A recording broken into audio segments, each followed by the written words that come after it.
O Brasil já era plural antes de ser Brasil. Hoje são quase 400 e tantas etnias indígenas. Muitas vezes a gente vê manchetes, né? Invasão de haitianos, invasão de africanos. Acho que é interessante a gente colocar isso, né, em relação ao movimento mundial.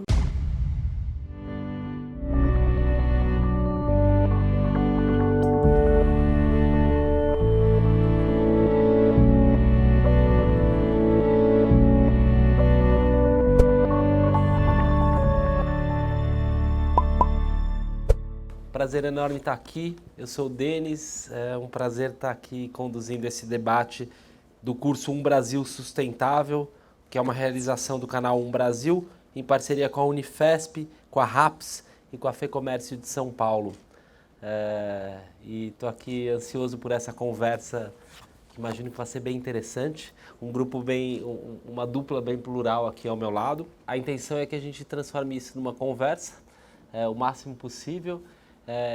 Eu estou aqui com a professora Débora Galvani, que é professora daqui de terapia ocupacional e que tem tido experiências bem interessantes com imigrantes em projetos. Ela é também da Comissão de Direitos Humanos aqui da Unifesp. E aqui ao meu lado direito, o Cacá Verá, um descendente de índios tapuias, de pai e mãe tapuia, mas nascido na cidade, e que depois decidiu viver com os índios Guarani, uma liderança indígena. E a gente vai falar sobre pluralidade, que é uma palavra que é difícil até de falar, né? Eu sempre erro o R, eu falo já errei, já foi. Imagina de praticar então, né? E assim, eu queria começar provocando os dois, aqui na minha posição de homem branco, né? Para que pluralidade, gente? Por que é importante isso? Deixa, né? Por que o poder não pode ficar com a gente sempre? Por que tem que estar todo mundo envolvido nas decisões? Eu queria deixar essa provocação para eles e pedir para eles muito brevemente, porque eu queria que isso fosse mesmo uma conversa e que logo a gente abrisse as perguntas para todo mundo, eles se apresentassem e contassem um pouco para vocês como é que eles têm, nas trajetórias deles, nos projetos deles, experimentado a pluralidade na vida deles, nesse momento histórico, que é um momento bastante interessante, por um lado, do jeito que a gente encara esse assunto, mas também muito assustador em outros lados. A gente começar esse assunto aqui numa breve introdução e daí a gente transforma isso numa conversa. Agradeço bastante o convite de participar aqui desse formato que é mais inusitado, né? Estou mais acostumada a dar aula na sala de aula e adorei o convite para esse formato e para esse bate-papo. Então, eu sou formada em terapia ocupacional já há alguns anos e praticamente toda a minha trajetória profissional foi dentro da universidade pública, por muitos anos na USP e agora 2 anos aqui na Unifesp. E onde, além de ser professora e fazer o trabalho no ensino, na pesquisa, na extensão, atualmente eu ocupo a coordenadoria de direitos humanos aqui da Unifesp, né, que é um super desafio, um grande desafio, mas acho que já anuncia o fato da universidade criar uma coordenadoria de direitos humanos, já anuncia uma intenção da universidade em se colocar esse desafio, né? Então, de construir nas nossas práticas cotidianas espaços em que a gente construa uma cultura de direitos humanos. Então, do ponto de vista do trabalho, da pesquisa, tenho me dedicado às questões da migração, sobretudo a migração africana, e uma defesa, uma militância de que a gente, na sociedade brasileira, precisa conhecer mais sobre a África, conhecer a África contemporânea, a produção de conhecimento que a gente tem em África, que acho que é uma parte, pensando na pluralidade, uma parte importante do que a gente vem discutindo, sobretudo na formação, né, dos nossos estudantes e também do ponto de vista da produção do conhecimento, que uma parte do conhecimento que é produzido, sobretudo em África, é esquecido, né? É deixado de lado. Nossas bibliografias, as nossas referências têm sido bastante eurocentradas, né? Então, acho que tem um movimento e de várias pessoas que é também um movimento de descolonizar o nosso pensamento. E acho que outro espaço importante de trabalho é em relação às pessoas em situação de rua. Acho que uma grande questão, né, nas nossas sociedades. Tive anos de experiência, acho que a gente pode compartilhar um pouquinho aí essa questão, né, e muitas coisas que a gente foi aprendendo nessa convivência. E acho que a gente pode trocar aí um pouco por aí. Bom, eu quero agradecer também a oportunidade de estar aqui com vocês, de estar nesse espaço podendo falar, podendo conversar um pouco sobre pluralidade. Realmente é precioso, é um tema importante, não só importante, ele é vital para uma nação como o Brasil, que é plural. O Brasil ele sempre foi plural, mesmo antes do século XVI, né? Nos últimos 25 mil anos, o Brasil tem sido muito plural, né? Mas, me apresentando inicialmente, meu nome é Cacá Verá. Na verdade, Cacá é um apelido. Verá Jecupé é o meu nome indígena, é o nome guarani.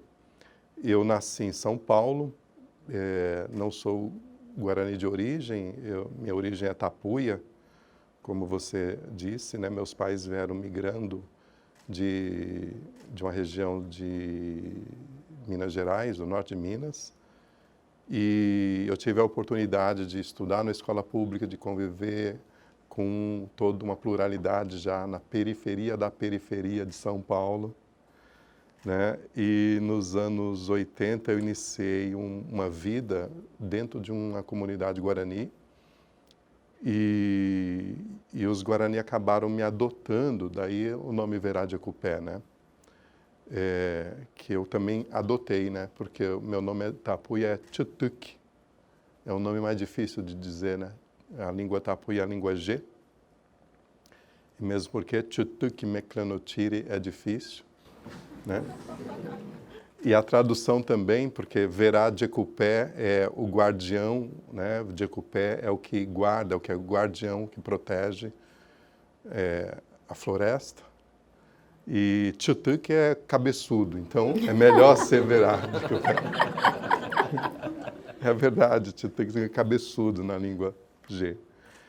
Mas eu me envolvi com a questão indígena por justamente os Guarani me fazerem recobrar as minhas raízes ancestrais, no primeiro momento.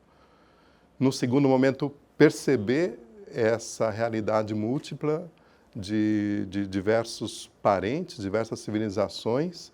Os tapuia estão aqui na região. Quando eu digo na região, é na nação brasileira, assim. A origem é justamente entre Minas Gerais, Goiás, Mato Grosso, ali no miolo do Brasil, há pelo menos 50 mil anos, né? Os Tupi, a tradição Tupi, está pelo menos há 12 mil anos circulando o Brasilzão aí. Então,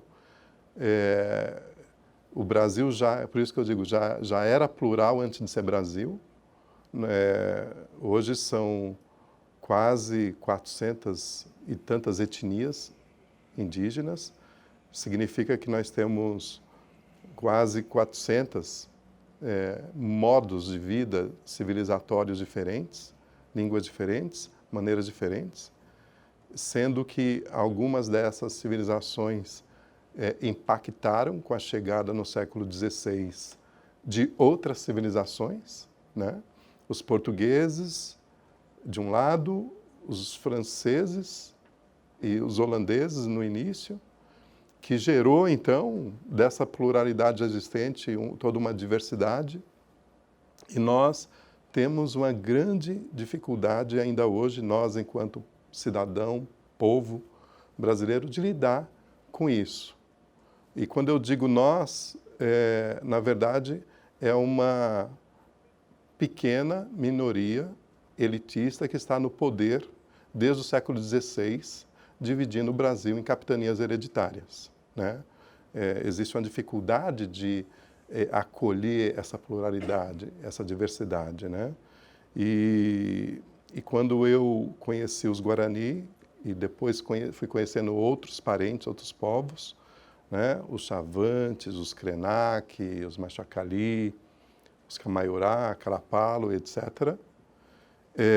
Eu fui percebendo que 90% do que eu aprendi na escola e sobre a realidade do nosso país era o que hoje chamam de fake news. Falam tanto em fake news, né? Os livros de história que eu estudei, a maior parte eram notícias falsas sobre aqueles que realmente são as raízes do Brasil, né? Então, para fechar essa apresentação, desde os anos 80, meados dos anos 80, eu venho procurando fazer um trabalho. Eu trabalho em 3 frentes que se complementam.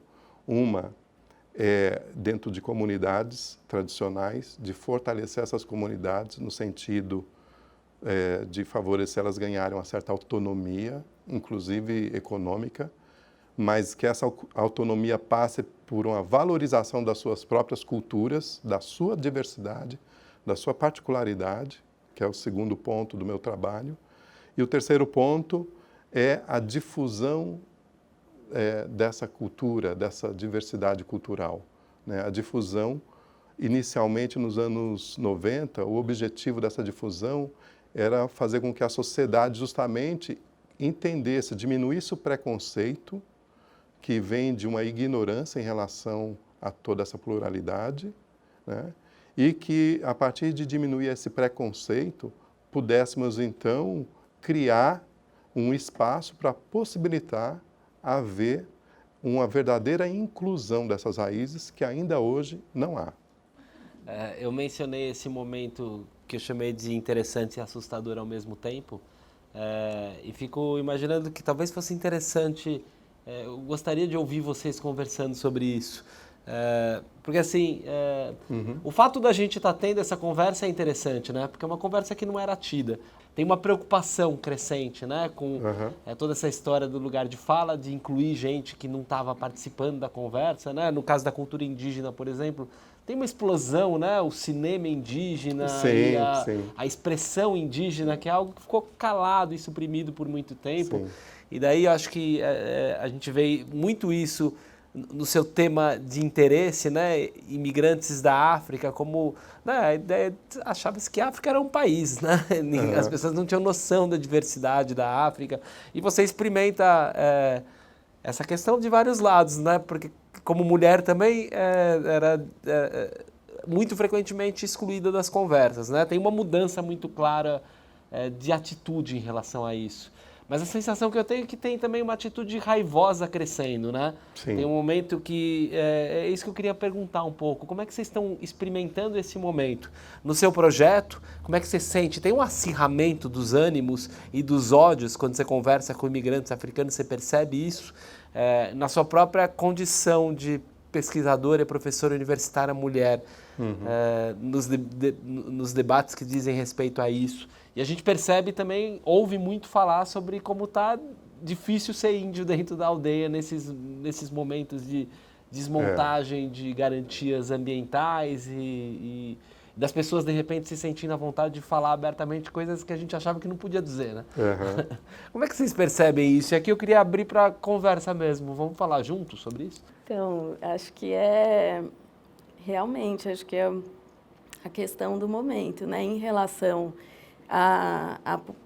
as pessoas que são oriundas do continente africano, a gente vem lidando, né, nos últimos tempos com um acirramento da xenofobia, né? Então, acho que essa ideia, né, o Brasil, um país cordial, ela cai por democracia terra racial, caldeirão das raças. Muito rapidamente, né? E quando a gente fala de imigração, é claro que tem uma parte da população imigrante que é muito bem aceita, né, pela sociedade brasileira, mas quando a gente pensa na imigração de pessoas que vêm do continente africano e é independente da classe social, sobretudo a maioria negras, né, negros e negras, a gente vai se deparar com uma sobreposição de preconceitos, né, que é ser negro no Brasil, ser africano, né, e africana, e tudo aquilo que a sociedade brasileira, né, vem entendendo sobre a África, e ser estrangeiro, né? Então, acho que a gente tem situações bastante delicadas. Acho que um ponto interessante de tocar é em relação à religiosidade, né? Então, a grande maioria das pessoas que vêm do continente africano são adeptas do Islã, né? São muçulmanos e muçulmanas. E isso a gente vem observando um crescente de violações de direitos e de agressões em relação né, ao fato de serem muçulmanos. Que tipo de coisa, hein? O que você está percebendo crescer? Então, as mulheres sofrem bastante por conta do uso do véu. Então, tem várias situações em que as mulheres relatam, né? Estão em espaços públicos e são xingadas, ofendidas. Essa associação entre o Islã e o terrorismo é algo muito dramático, né? Então, que as pessoas vão, tá no ônibus e alguém fala, oh, terrorista, né? Então, é pesado, né? É forte. Acho que isso é uma questão. Então, a gente tem dados, inclusive, né, de que tem aumentado as denúncias em relação aos ataques, principalmente às mulheres, né? Acho que essa é uma questão importante. E sobretudo, quando isso se sobrepõe, né? O fato também de serem negros, muçulmanos, né? Estrangeiros. Nesse momento, né, em que se acirra também uma ideia de crise econômica, o estrangeiro, então, é esse que é visto como alguém que atrapalha, né, que vem roubar trabalho, né? Então, esse tipo de relação, ela é uma relação do cotidiano das pessoas imigrantes, né? Então, a gente tem um aumento de fluxo migratório. Muito grande, né? Tem um momento... Então, é interessante pensar nisso, né? No muito grande. A gente tem um aumento de fluxo de pessoas que vêm para o Brasil por conta de deslocamentos forçados ou por conta, inclusive, de programas que o Brasil estabeleceu, né? Com países africanos, com países latino-americanos. Eu vou dar só contar uma história rápida. Eu fui dar uma aula na escola do meu filho, que tem 10 anos, e eles estão estudando migração. E eles estavam querendo saber, sobretudo, sobre o refúgio, né? Então, que era algo que estava ali, o assunto do momento. E aí eu levei os dados mais atuais, que são os dados da Acnur, sobre os deslocamentos forçados, né? E eles queriam saber números, né? E a ideia principal daquele grupo de crianças era que o Brasil era o país que recebia mais refugiados no mundo, né? E aí a gente foi ver, né, um mapa super interessante produzido. A maioria dos refugiados dos deslocamentos forçados está no continente africano e no Oriente Médio, né? E na Europa também não é o continente que recebe mais refugiados, né? Então, acho que é interessante também essa dimensão. Os números, nesse sentido, ajudam a gente a pensar. Muitas vezes a gente vê manchetes, né? Invasão de haitianos, invasão de africanos. Acho que é interessante a gente colocar isso, né, em relação ao movimento mundial, né? Percebe um acirramento também, na sua perspectiva? Nos anos 80, se dizia que no Brasil que tinha duas coisas em extinção, o índio e o mico-leão dourado, né? A conta que se fazia era que existia 180 mil índios e estavam diminuindo cada vez mais, né? No final dos anos 80, teve a Constituinte, teve todo um movimento, em meados dos anos 80, por iniciativa tanto de indigenistas, ambientalistas, líderes indígenas e tal, porque a gente percebia que a sociedade brasileira realmente, o termo que se usa, né, invisibilizar, né, realmente nos invisibilizava de uma maneira terrível, assim, né? E aí o que aconteceu? A gente conseguiu, através de toda uma série de esforços, movimentos, articulações, etc., se fazer presente. Ainda isso é uma coisa, por incrível que pareça, incipiente, né?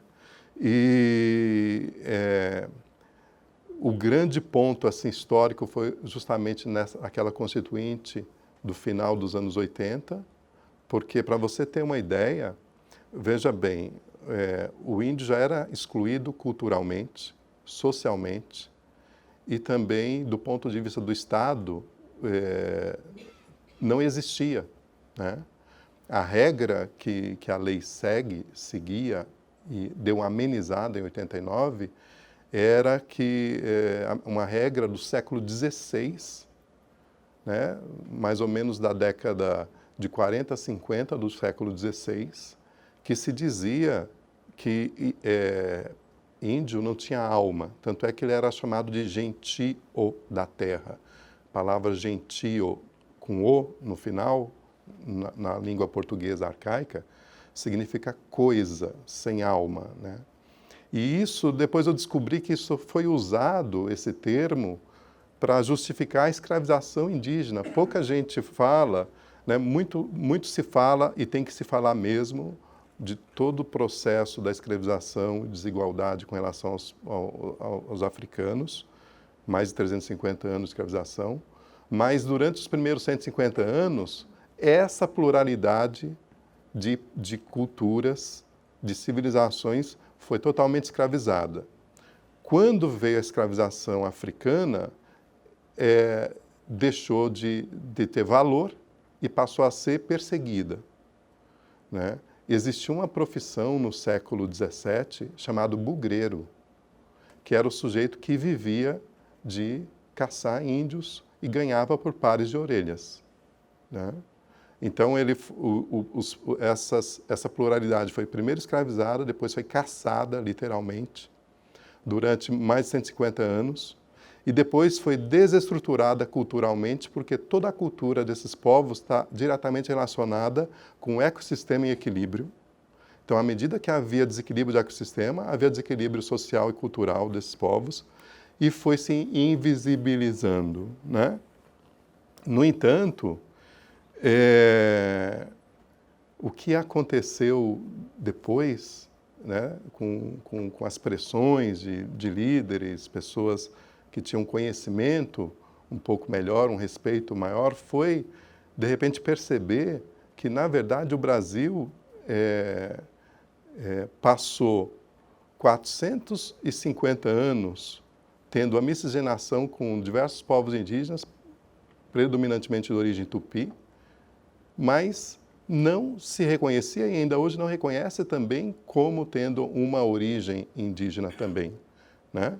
Em 2005, a Universidade Federal de Minas Gerais, a UFMG, o departamento da área genética fez uma pesquisa só com pessoas de pele branca, como a sua, e viu que 63% das pessoas tinha origem tupi. Então, 63% do brasileiro, de alguma maneira, tem um pé lá na floresta, né? E aí, em 2010, o IBGE passou a aceitar, nos dados, quando você fala qual a tua origem, aceitar a pessoa que se expressasse, que se dissesse que era de origem indígena. Então, esses 180 mil dos anos 80 não aceitava. Era computado só os povos, pessoas aldeados, né? Os que estavam dentro das aldeias e circunscritos à Amazônia, porque os povos indígenas do Nordeste não eram reconhecidos nem como, né, uma pluralidade cultural e nem como gente também, né? Os povos indígenas do Sudeste, do Sul, né? Em 2010, quando começa a sair no IBGE quantos índios tem no Brasil, salta para 900 e tantos mil, quase 1 milhão, né? Então, descobriu-se que não estava realmente em extinção, que existe. Só que o que não existe ainda são duas coisas, né? Toda essa pluralidade ainda não é reconhecida como cidadania, né? Na lei atual do Brasil, essa de 89, o índio já é relativamente capaz de exercer cidadania. Então, esse preconceito está enraizado, inclusive, nas nossas leis nacionais ainda hoje, né? O único tipo de pessoa que sofreu mais ou menos esse tipo de preconceito, inclusive do ponto de vista do Estado, foi a mulher, né? Ainda hoje, por isso que muitos cidadãos indígenas acabam preferindo ficar quieto no seu canto, justamente por conta de ter todo um peso social, um peso do Estado, né, de negativar sua identidade. Isso é uma coisa terrível. Eu tenho uma filha de 5 anos e estava lá perto da metade do semestre passado, estava todas as crianças da classe dela viciadas no álbum da Copa. O pessoal da escola não gostou daquilo e daí uma professora mais ativista propôs uma brincadeira deles criarem um álbum de figurinhas dos povos indígenas brasileiros. Cada aluno tinha que pesquisar um povo. Minha filha estudou os Ticuna da Amazônia, agora ela se auto-identifica como Ticuna. Ela tá... Daí chegou o aniversário dela, as crianças dessa idade têm temas, né? Elas querem festas temáticas. Ano passado era a Patrulha Canina, que é um personagem de desenho animado. Esse ano ela falou assim, eu quero fazer festa indígena. No primeiro momento a gente reagiu com um certo pânico. Minha esposa fez uma coisa, acho que não pode, né? Acho que não pode mais colocar um cocar nas crianças, porque é desrespeitoso, é apropriação cultural.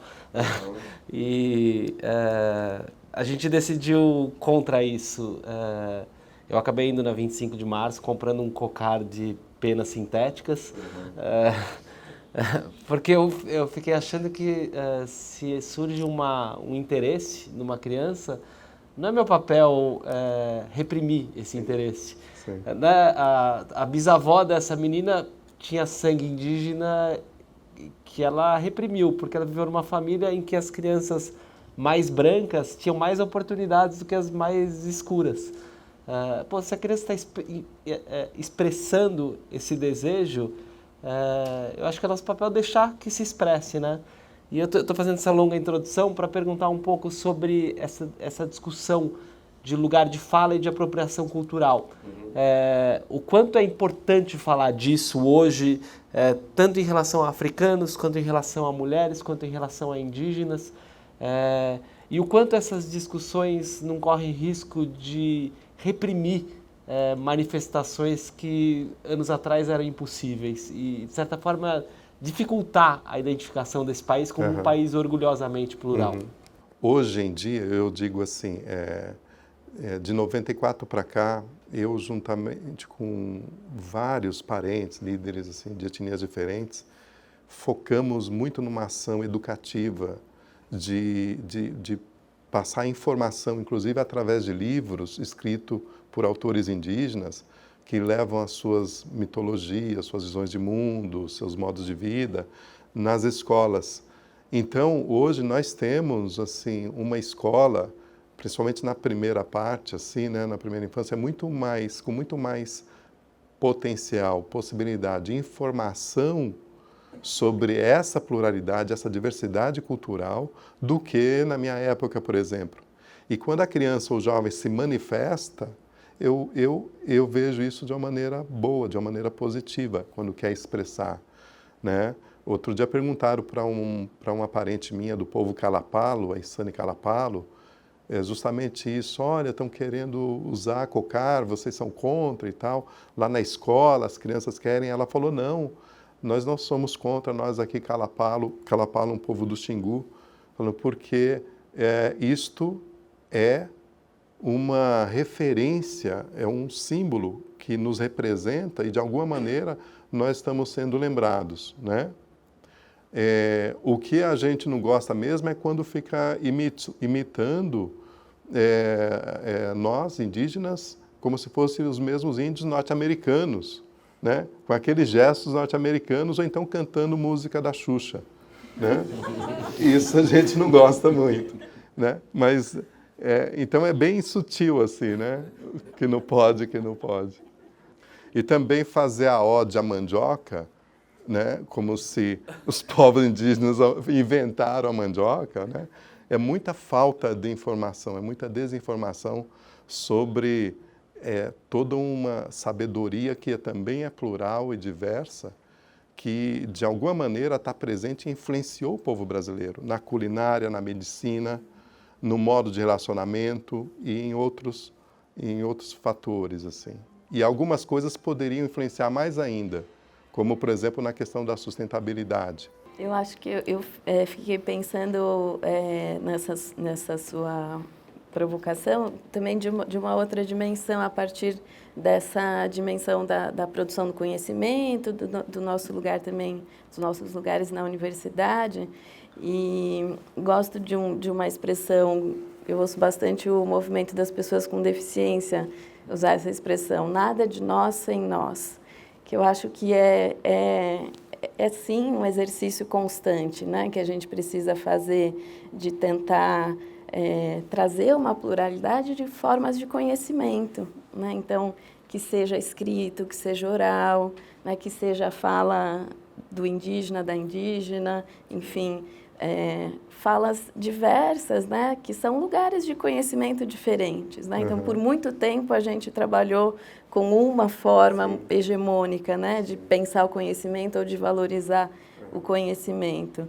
E até nesse sentido, a gente acabou de sair, estou super mobilizada, a gente acabou de sair, faz uma semana que a gente fez aqui na Unifesp um grupo de trabalho para pensar uma licenciatura indígena, intercultural, multilingüe, diferenciada.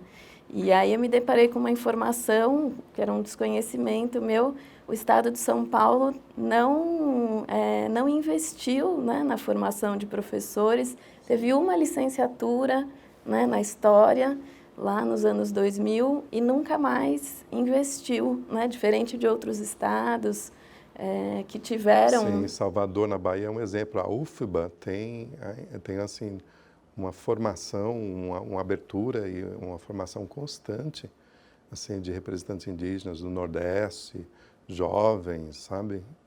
Isso é muito importante. Isso é realmente ser acolhido, né, do ponto de vista de cidadania, né, mesmo, né? Mesmo porque, assim, as pessoas acham que a questão indígena é única e exclusivamente a questão da terra, né? Da reivindicação das terras, dos territórios. E na verdade, não é isso. Mesmo porque os povos indígenas têm, é o único povo que luta por algo que nunca vai ser seu. Porque eles não se consideram proprietários da terra. Não, e também que, do ponto de vista do Estado, uma área demarcada na verdade, não é indígena, é de usufruto daquela cultura, mas é da União, é do Estado, né? Então, na verdade, o que os povos lutam por trás da questão do território não está o meu território ou o seu território, está a questão da manutenção de um ecossistema que, de alguma maneira, por algum modo, não científico, mas em outro nível, em uma outra dimensão, os povos reconhecem que essa manutenção é importante para haver vida na Terra. Então, na verdade, o que nós brigamos, o que nós lutamos é por uma conquista que vai ser nossa, né? E não só do povo A ou povo B, né? Então, quando a gente não tem um espaço dentro da universidade, dentro da escola, para aprender a linguagem, eu tive a oportunidade, como eu nasci na periferia da periferia, eu estudei em escola pública, dominei a fala, o modo de raciocínio, o pensamento, e eu consigo fazer essa transição, essa ponte do que seria a nossa visão de mundo e nossos valores, nossos princípios, né? De quantos povos poderiam também, se tivesse essa oportunidade, né, dentro da faculdade, da escola, desde o básico até a universidade, poder criar um caminho de comunicação, porque quando você tem um conhecimento, você consegue expressar, então, um pouco melhor os seus valores, para realmente a gente, vamos dizer assim, reconhecer e criar uma condição mais verdadeira, né, de respeito a essa pluralidade e de reconhecer que, na verdade, somos todos parte de uma mesma nação, na verdade, né, que é a nação humana, né? Então, eu vou agradecer, então, Cacá Verá, a professora Débora Galvani por essa conversa, agradecer a todos vocês por participar aqui do curso Brasil Sustentável, realização do canal Brasil, parceria com a Unifesp, com a RAPS, com a FEComércio de São Paulo.